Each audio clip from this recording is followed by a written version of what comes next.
Hi friends, மரவள்ளிக்கிழங்கு dosa செய்யலாமா? மரவள்ளிக்கிழங்கு தோல் சீவி இந்த மாதிரி சின்ன சின்னதாக கட் பண்ணிக்காங்க. மிக்சியில் போட்டு ரன் பண்ணிக்காங்க நல்லா நைஸாக.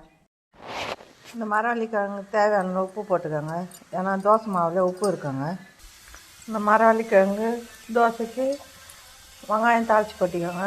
கடாயை வச்சுக்கோங்க, எண்ணெய் காஞ்சதை கடுகு போட்டுக்கோங்க.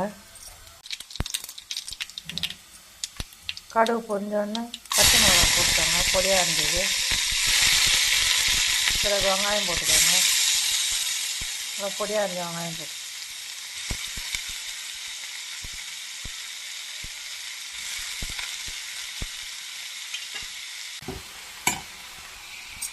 அப்புறம் திருவி வச்ச கேரட் போட்டுக்கோங்க. கொஞ்சம் முருங்கைக்கீரை போட்டுக்கோங்க.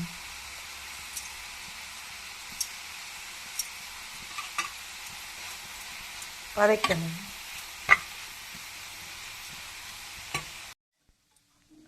வதக்கணும் இந்த மாவில் சேர்த்துக்கோங்க.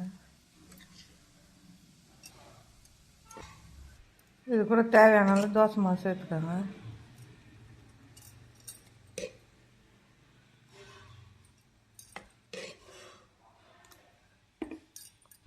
மாவில் தண்ணி ஊற்றி கலக்கிக்கோங்க. இந்த மாதிரி தோசை மாவு பதத்துக்கு கலந்துக்கோங்க. தோசைக்கல் வச்சுக்கோங்க. தோசைக்கல் காயிட்டோங்க.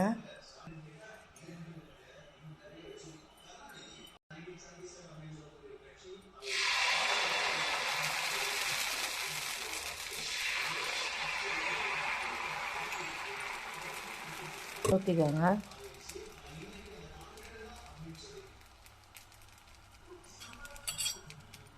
சுற்றி எண்ணெய் ஊற்றிக்கோங்க.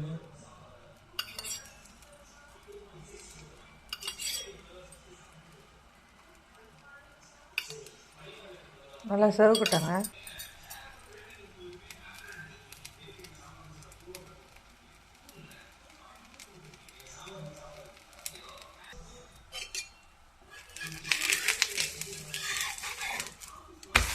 கொஞ்சம் திருப்பி போட்டுக்கோங்க. நல்லா செவக்கட்டாங்க.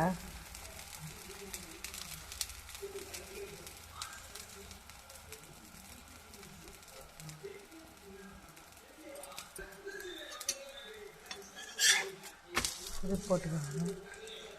நல்லா சவுந்தோடனே எடுத்துருங்க. மரவள்ளிக்கிழங்கு தோசை ரெடி ஆகிடுச்சுங்க. நான் இதுக்கு புதினா சட்னி வச்சுக்கிறேங்க.